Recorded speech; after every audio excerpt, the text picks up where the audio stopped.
welcome to A Critical Dragon, where I talk about narrative in film, television, and in books. And today I want to talk about a prelude to a novel. This is actually the prelude to The Crystal Shard by R.A. Salvatore, and it used to be book one of the Icewind Dale Trilogy and book one of, the story of Drizzt.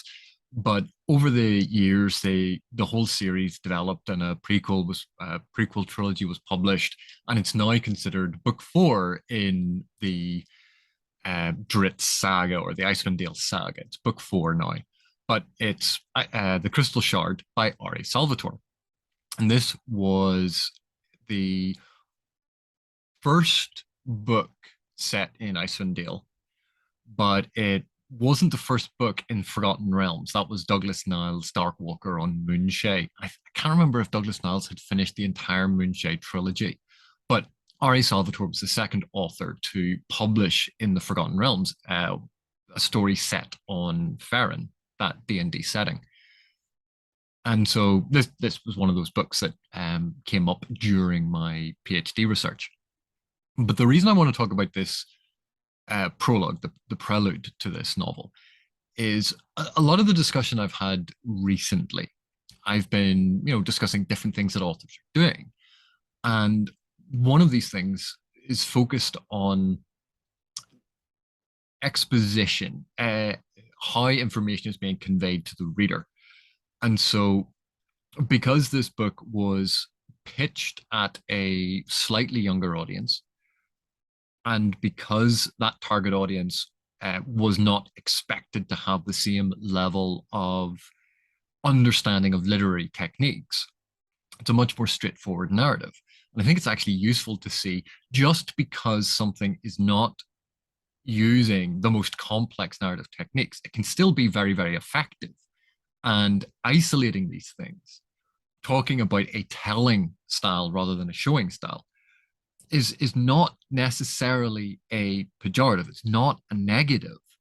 It's isolating the style and what the author is doing with it. If an author is using something effectively, that should be recognized, whether or not it's to our personal taste. Must remember to turn off my phone before I try to record. But I just wanted to be clear about that from the start, because people sometimes feel when you talk about show don't tell, they feel that it's always a judgment about quality. Certainly, moving more toward the show style leaves far less for the reader to do. It is something that is just being told to them, as opposed to something that is being shown to them that they are making their own mind up. It is an ideological approach to writing. And yes, a lot of literary fiction is written in the show style, classic short story technique. And because of that, that's why there's a focus on it. It's not that all telling is bad, or even that all novels are written in a show style. Like, there has to be a blend. But you can see, I think, in this, it's only the first couple of paragraphs, you can see where something that is being shown suddenly transitions into telling, into expositionary heavy telling, in what is essentially an info dump. Even though R.A. Salvatore has tried to integrate it and tried to disguise it, we move from a showing of it in a scene to exposition being dumped for the reader to bring them up to speed very, very quickly. The demon sat back on the seat it had carved in the stem of the giant mushroom. Sludge slurped and rolled around the rock island, the eternal oozing and shifting that marked this layer of the abyss. Ertu drummed its clawed fingers, its horned, ape-like head lolling about on its shoulders as it peered into the gloom. "Where are you, Telshaz?" the demon hissed, expecting news of the relic, Kren Shinabon. Expecting news of the relic. Kren Shinabon pervaded all the demon's thoughts. With the shard in its grasp, Ertu could rise over an entire layer, maybe even several layers. And Ertu had come so close to possessing it. The demon knew the power of the artifact. Ertu had been serving 7 liches when they combined their evil magics and made the crystal shard. The liches, undead spirits of powerful wizards that refused to rest when their mortal bodies had passed from the realms of the living, had gathered to create the most vile artifact ever made, an evil that fed and flourished off of that which the purveyors of good considered most precious, the light of the sun. But they had gone beyond even their own considerable powers. The forging actually consumed the seven, Crenshinabon stealing the magical strength that preserved the Lich's undead state to fuel its own first flickers of life. The ensuring bursts of power had hurled Ertu back to the abyss, and the demon had presumed the shard destroyed. Now, I'm just going to stop there because I think we have all that we need here for this discussion. So if we look at those opening 3 paragraphs, because it's 2 separate paragraphs and then 1 line on its own, which we'll talk about in a second. So the demon sat back on the seat. So first of all, the demon, we're opening with an inhuman character. The demon sat back on the seat and had carved in the stem of the giant mushroom. And, you know, if you weren't sure this was a fantasy novel, here we have a demon has carved a seat in the stem, the stalk of a giant mushroom.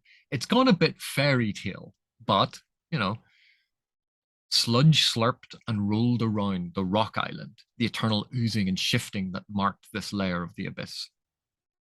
So sludge slurped, nice alliteration in particular because that's the S sound, it's sibilance, and rolled around the rock island. So rolled around the rock. Lots, you can hear that rolling sound in the actual words. So sludge slurped, nice alliteration and actually assonance, the repetition of the vowel sound, and rolled around the rock island. The eternal oozing and shifting that marked this layer of the abyss.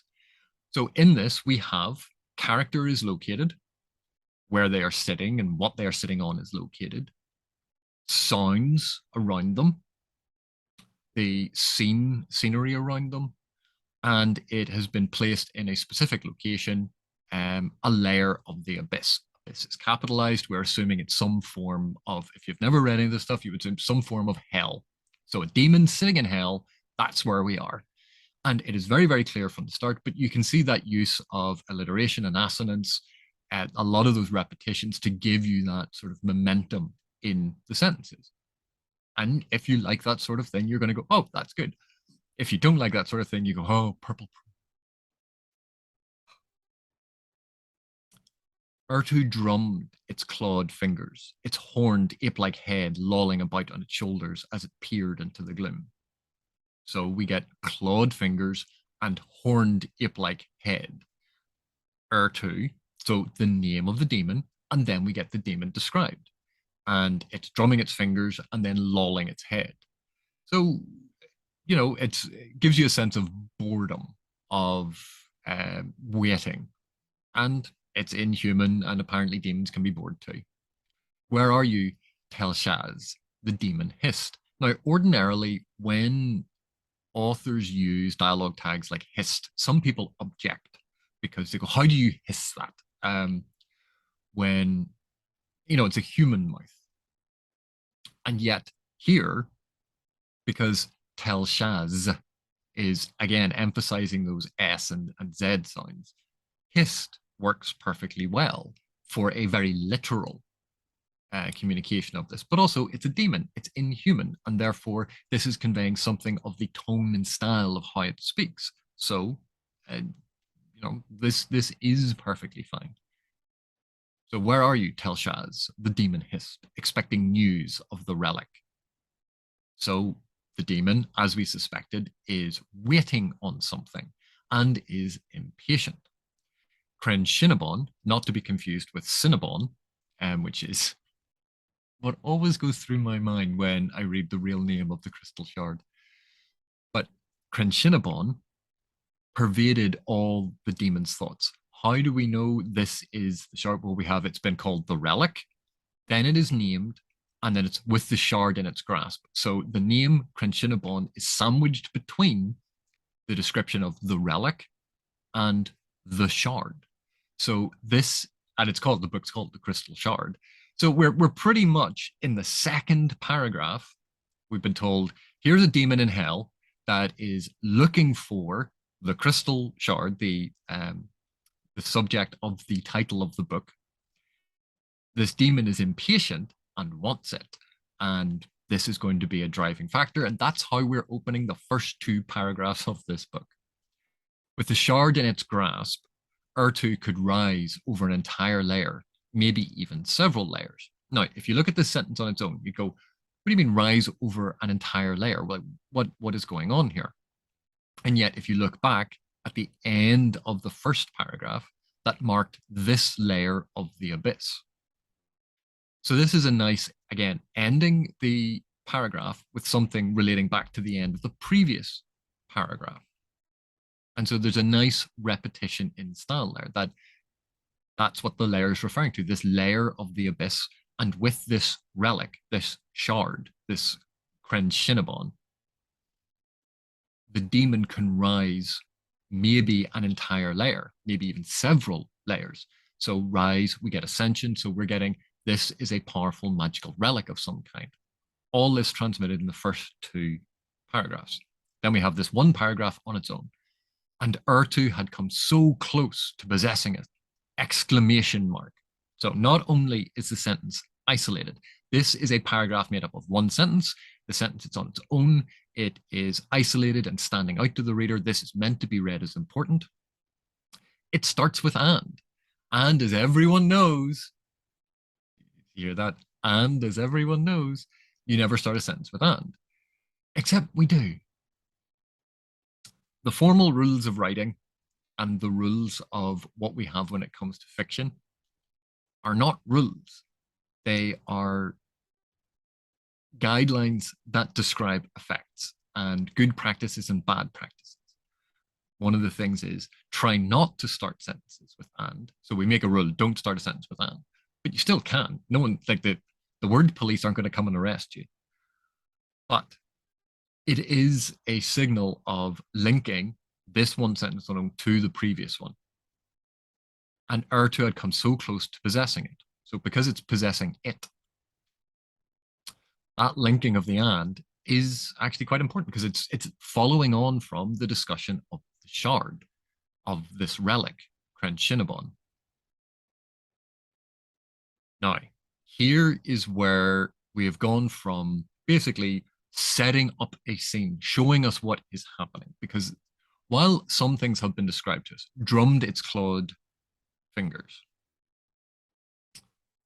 its head lolling about on its shoulders, it's describing what is there without giving anything away.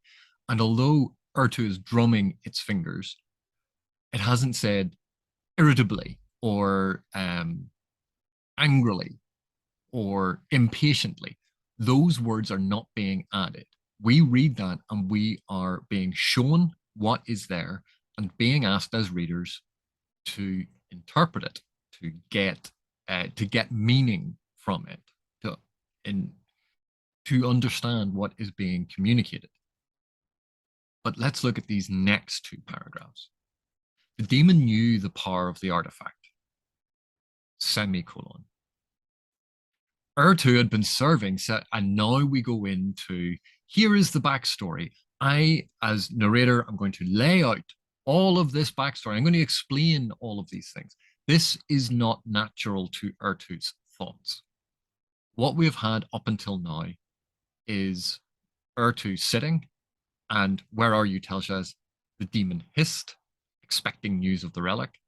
And now suddenly it's, what is this relic? This is now how the relic was made, what liches are, because if this demon had served these liches in its lifetime, in a magical realm where such things can exist, it wouldn't use the line, the liches, undead spirits of powerful wizards that refused to rest when their mortal bodies had passed from the realms of the living. That is an entire insert explaining what a lich is. Ertu had been serving 7 liches when they combined their evil magics and made the crystal shard. So, what is the crystal shard? Let me explain to you. Then it's, oh, I've used the term lich. Lich has not been explained. The liches, undead spirit. Here we have the explanation of what a lich is. and gathered to create the most vile artifact ever made. So this is a vile artifact. An evil that fit. Now it explains what it does and the fact that it is evil. A judgment has been cast on an artifact and it eats the light of the sun. But they had gone beyond their own considerable powers. The forging actually consumed the seven, Crenchinnabon stealing the magical strength that and again, this is further just explanation about what is this thing? Where did it come from? How was it made? None of this is the scene that Ertu is in. None of this is even Ertu sort of vaguely reminiscing about he was there when it was created. This is the reader needs to know. So we have shifted from a description of what is happening to information that is being given to the reader. And previously I talked about diegetic levels. And this isn't quite the same thing. But if we think about the scene being described along here, this is what is actually happening. So anything that happens in the description of the scene, we can visually see. But this stuff that is now being described is actually not something you can see. It would be done as a flashback. So we could actually move that to the hypodiegetic level. We separate it out from the diegesis because if someone else was in the room with Ertu, they would see the demon. They would see the tapping of the claws. They would see the lolling of the head. They wouldn't see the seven liches. That is not seen. So that has to be information and description that is happening on a different level. So I think this is fairly effective. And you can see that the opening is a very similar sort of opening to lots of other authors. Who is the character that we are focused on? Where are they? What are they like? What are they doing? And then we have what is the preoccupation of the story? All done within 2 paragraphs. And that's very, very quick. It's very straightforward. It's not beating about the bush. It's not trying to draw anything out. It's like, here's 2 paragraphs telling you basically the opening of this story. Here's the foot. This is why it's called the Crystal Shard, ladies and gentlemen. You know, here we go. But then because that was so punchy, that was so quick, the last 2 paragraphs on this excerpt are, let me explain what all of this stuff is. I'm not going to show it to you. I'm not going to tease this information out during the course of the novel. I'm just going to tell you. I'm just going to flat out explain what this thing is. And you can see this is a very straightforward style. It's not particularly subtle. There's not a lot being hidden here. There's not a lot of subtext to these descriptions, because even an evil that fed and flourished off of that which the purveyors of good considered most precious, the light of the sun. So if it had said an evil, or if it had said the relic had fed off the light of the sun, we could have inferred that it was perceived as evil. So everything is laid out and explained to the reader. So I hope that deals with some aspects of A, the difference between show and tell. B, the strengths of telling. You get straight to the point. Nothing is ambiguous. Everything is given directly to the reader. It's a very straightforward style. The disadvantage is that as a reader, you're being a lot more passive and stuff is just being told to you.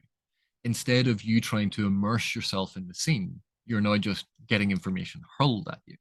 And so this is why authors try to balance the amount of exposition they use, or they try to integrate the exposition into dialogue with other characters, into aspects of scene description or action description, trying to add in those elements, and they add them in piecemeal so that the reader is not overwhelmed. Or you can just, have bold inserts like this that, although there is that fig leaf of the demon knew the power of the artifact, semicolon, as if the demon is now going to think about this.